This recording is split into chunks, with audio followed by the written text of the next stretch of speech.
Okay.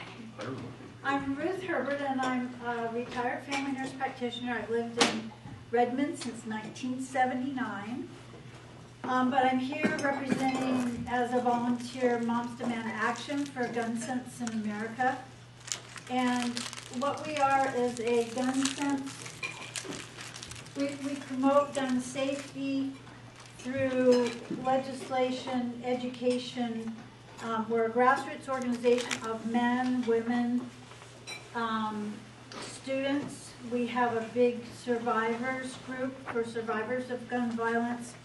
And we're one of the largest grassroots organizations, if not the largest in the United States. We have over 4 million supporters. There's a group in every state, and we have a very active group in Central Oregon. We're nonpartisan.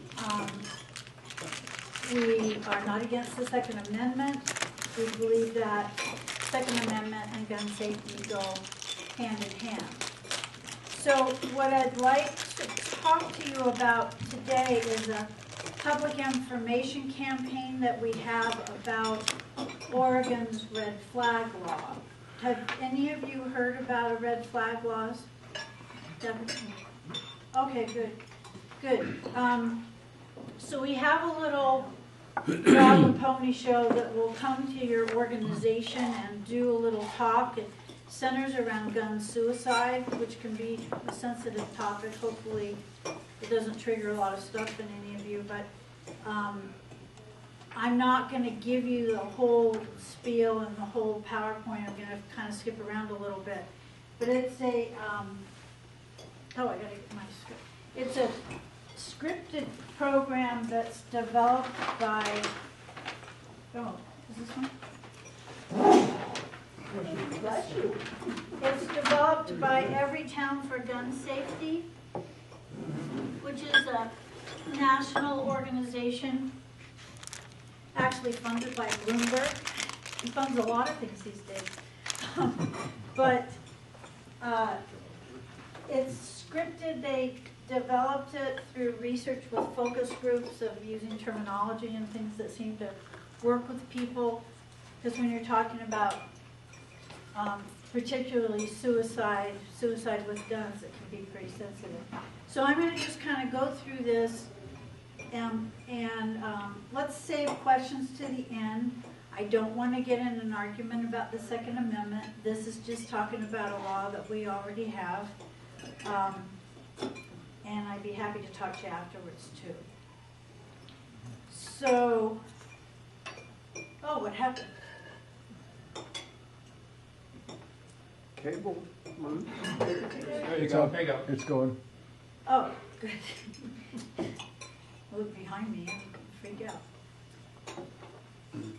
So, red flag laws are devised for crisis situations.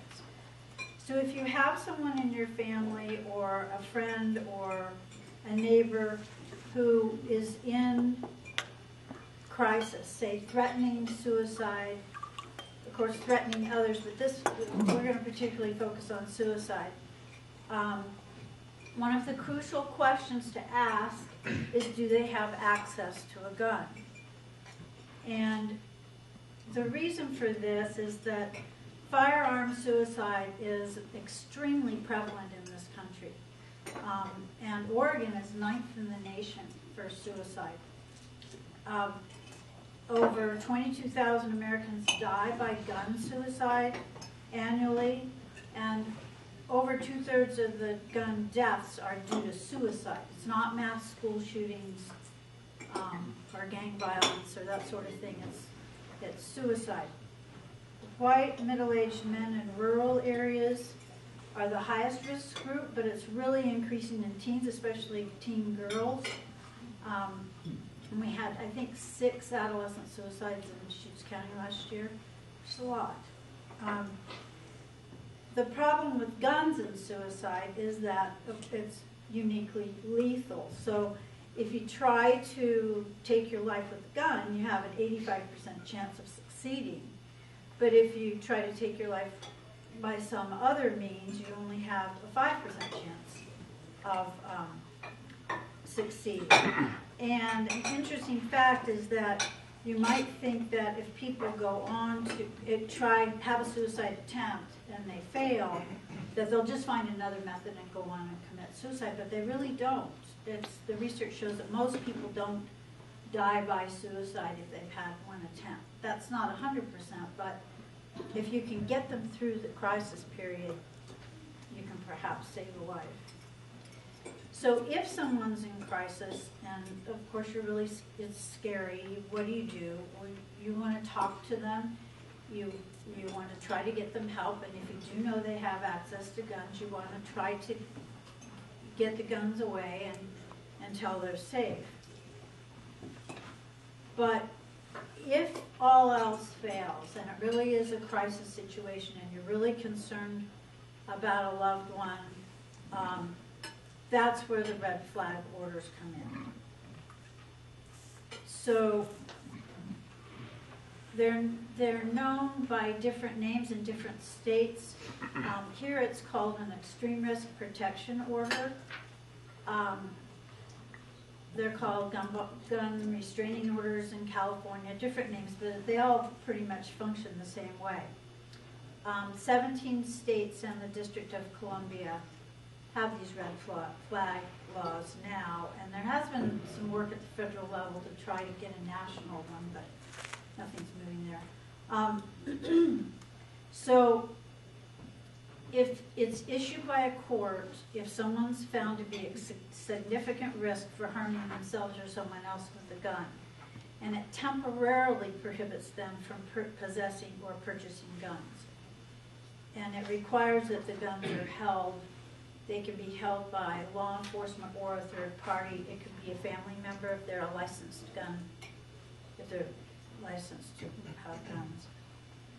So, I'm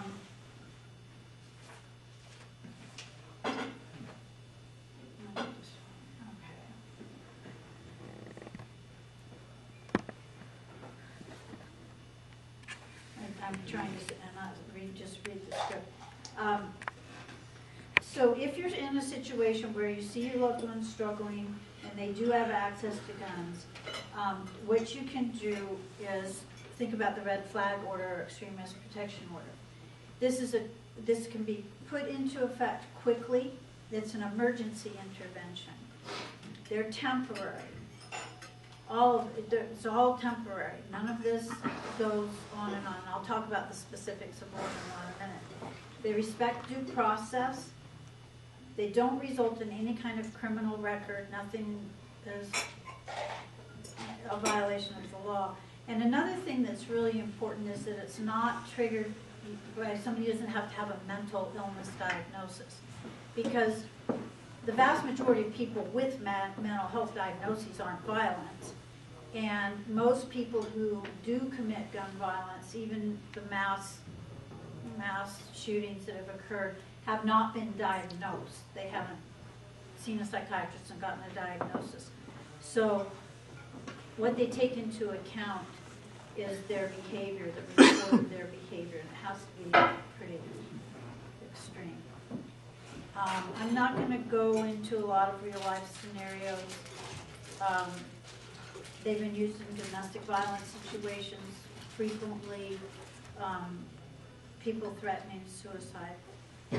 So if you're in this crisis situation, how do you decide if you should do this? Well, it's not going to be the first thing you do, of course. This is, again, a crisis intervention.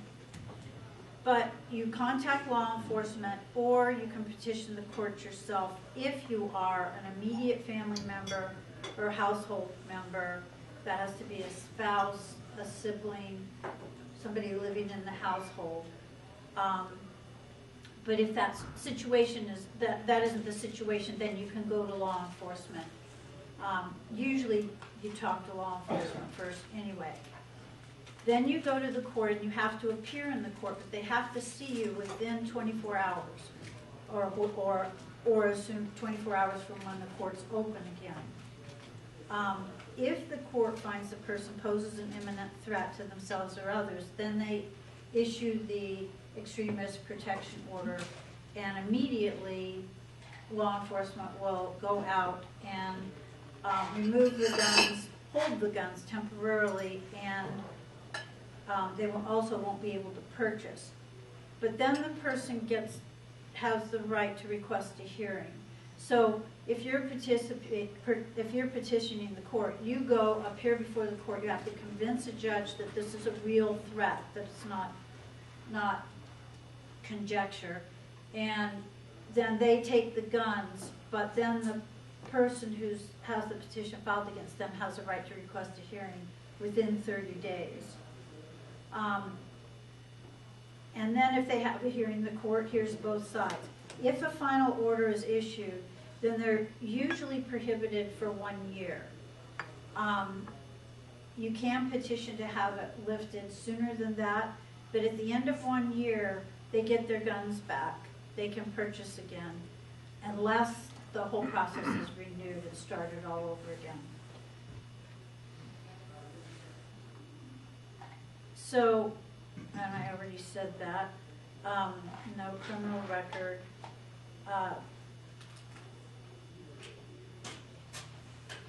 So in Oregon, we've had the law for 2 years now, and these are the statistics for the last year, the last 12 months, 2019. And you can see 116 petitions were filed in all of Oregon. 69 were by law enforcement, 32 by family, 15 other, and the 15 other were declined because they weren't filed appropriately. In Deschutes County, there were 18 petitions filed, and I think it's really interesting that there were 18 in all of Multnomah County. So the one thing about these laws is that they don't work if the public doesn't know they exist, and they don't work if law enforcement doesn't enforce them or feel comfortable enforcing them. And I have sat down with the sheriff and with the chief of police in Redmond, because I had thought how scary to go to somebody's house who you know has weapons and you know they're threatening violence, but they were just, this is what we do. In some states, they've had funding paired with this, so they have a team that goes out that includes psychology, social workers, police who are trained, but unfortunately we don't have that with the law yet. But so, they do save lives. The research shows that in comparison to Indiana, who's had a law for a really long time, Connecticut too, they can extrapolate that probably first 6 months of 2019, 5 lives were saved in Oregon. So it's substantial, in my opinion. So questions? How do you determine if a life is saved? I don't understand. What they did is they took their pre-law statistics of death from gun violence, from specific situations that might have applied to arrest by law, and then after the law was instituted. So they saw a 17% decrease in gun suicide. That's how they do it. And one other question. Did you suggest that if you petition law enforcement that they may decline even investigating it? Is that what you said? No, if you go to law enforcement, they're supposed to listen to you and file the petition with the court. Right. There is a variable there. But if you're a family member, you can go directly to the court, and you can download the forms on the Attorney General's website. But yeah, there's a variable there. And the other part is that the guns can't be removed if there's somebody else's guns. So say you live in a household, you have guns, your adolescent is suicidal. They won't remove those guns because the adolescent, who's the symptomatic person, doesn't own the guns, because that's Second Amendment privilege. But hopefully you're a wise parent and you get your guns out of the house, right? But they have to belong to the person. Yeah. I guess that raises a question in my mind.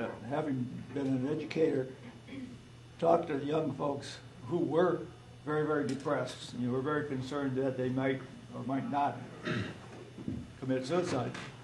And yet they lived in a household where there were firearms, and perhaps with parents who weren't as aware as we would like. My job would be probably to report it to DHS, depending on. But that just puts that kid, normally, I'm thinking he's in crisis. It's not 2 or 3 days down the road. It's, can I get him through tonight? Mm-hmm. How is this going to impact that? Well, you could, as a concerned citizen, go to law enforcement, but then they would have to assess the situation, and the teen may not open up to them the same way, or talk to the parents and encourage them. Most people here, I mean, we're comfortable with guns in this community. Responsible gun owners who keep them unloaded and locked. It's access. So there can be guns in a household if they're appropriately stored and locked. But teen suicide is often so impulsive. There isn't much sign, there was a kid in Bend High who blew his brains out in the classroom because his girlfriend just broke up with him. And, you don't come back. The kids don't recover from that. It's a traumatic experience. Yes? So it sounds like the process might take like 24 hours to literally get to a judge, have an officer come and remove the weapon. Does that accelerate some suicidal people's plans? Well, They're going to take my gun. I better do it now. hopefully the person doesn't tell, you're not saying, I'm going to go file this petition. You don't tell them that you're doing it. Oh. And in domestic violence situations, which is a lot of these, you have to have a safe place to go speak to someone about what you're doing. Yes, I would certainly think if you said, I'm going to take your guns, it could accelerate it. Yeah, but it is fast. Otherwise, it wouldn't work, right? I mean, the NRA was supporting this, but thought we ought to give them a 30-day waiting period, and that kind of wouldn't work too well. More questions? Yeah. So you mentioned in Multnomah County, which is the largest county in Oregon, there was 18 reported. So it speaks to me as this is so new and so little attention that, I guess what's being done outside of you coming to a meeting like this, what's being done to raise awareness? Because as a gun owner and having kids, and then have been through high school with seeing all the unfortunate things that guns can do to people, what more? Because that's a really small. I mean, that's. Are you partnered up with the NRA or with PTA or with whomever to try and drive that?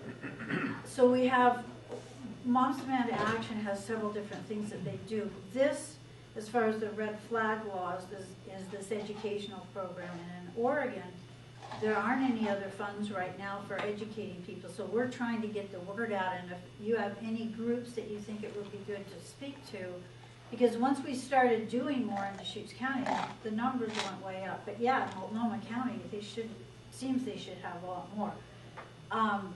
The other thing that we have is a program called Be Smart for Kids, and we'll come to PTA meetings, or it's for parents, and it talks about safe storage.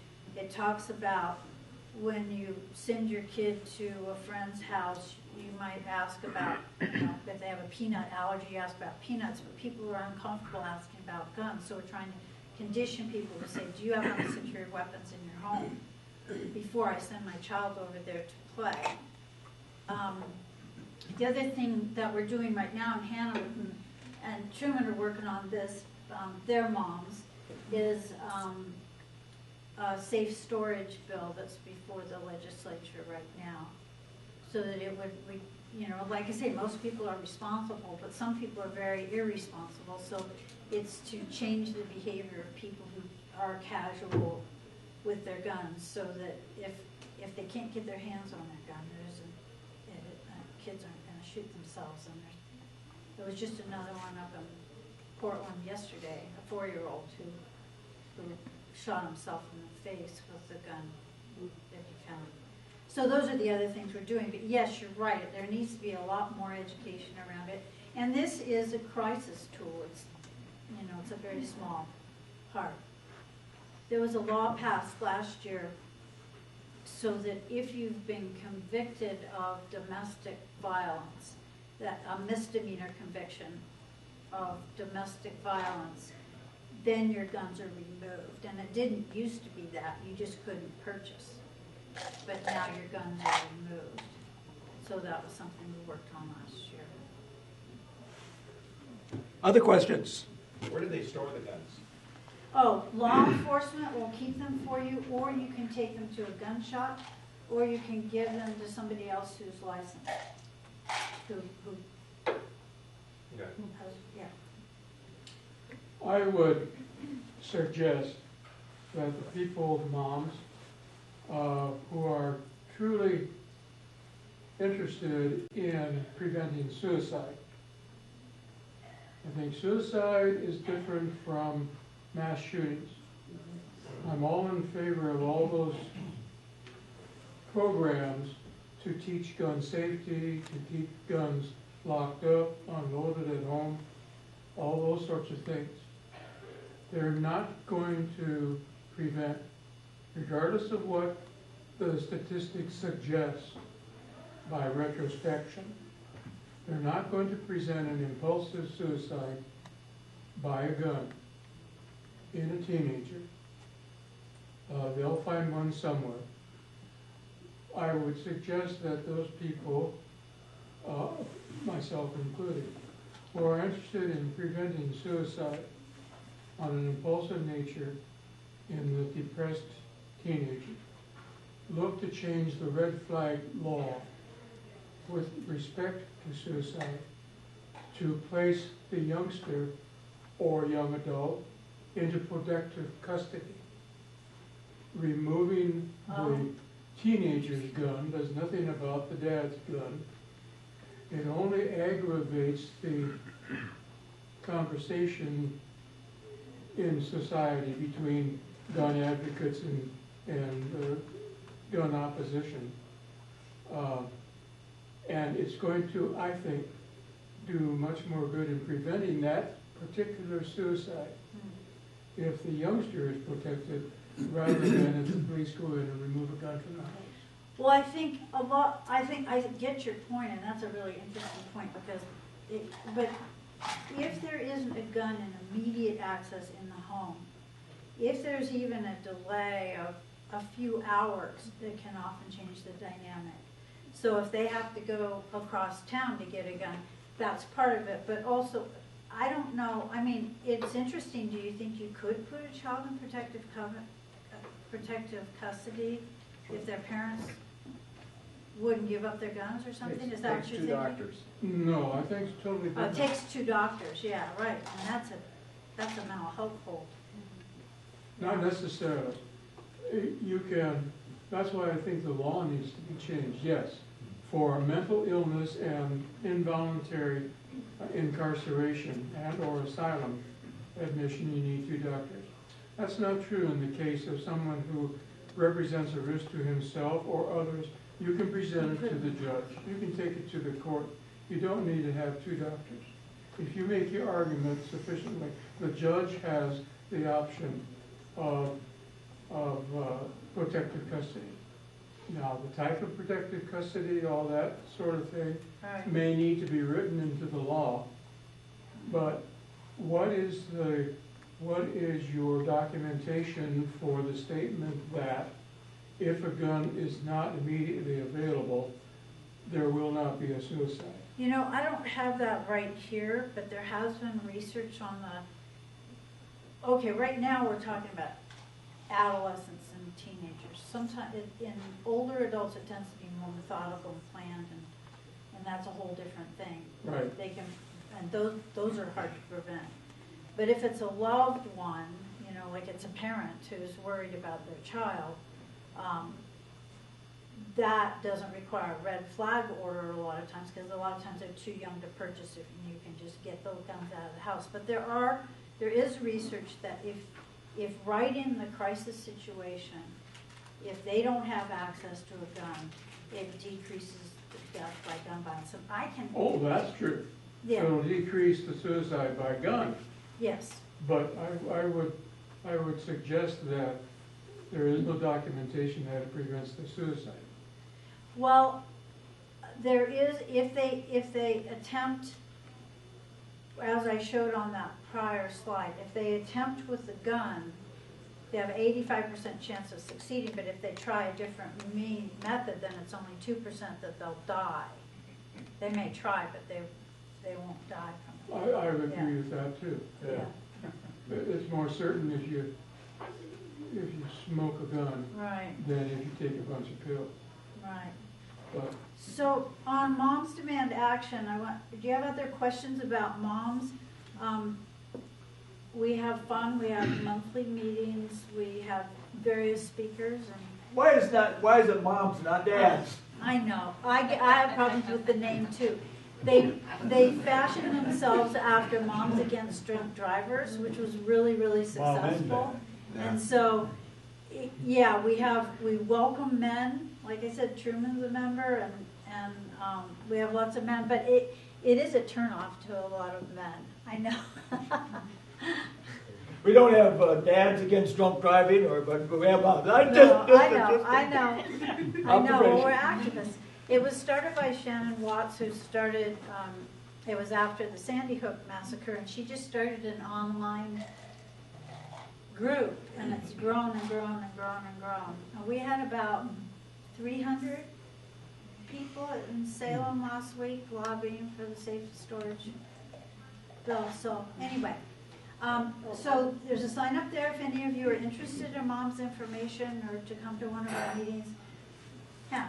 Oh, I just thought it was interesting when we're talking about the history. I went to the workshop on that, and that after Sandy Hook, they were trying to get things done at the federal level, and it wasn't really going anywhere. So that's when the moms got active in each state, and we work more at the state level. Is that right? Well, we work both. Every town for gun safety does a little more on the national level, but we've changed a lot. You think that these things, nothing's happened, but since I've been a member, we closed the boyfriend loophole so that it used to be that guns would be, you couldn't purchase a weapon if there was domestic violence situation, if you were cohabitating, had been married, one other category, and so we changed it so dating partner would be included in that. I mean, little thing, but big. We changed the law about domestic violence so that guns have to be removed if they're convicted. And we're working on secure storage in the red flag law. So something every year we've changed in Oregon. And this is happening across the nation. So, Okay? okay, thank you very much. Thank you. Appreciate it.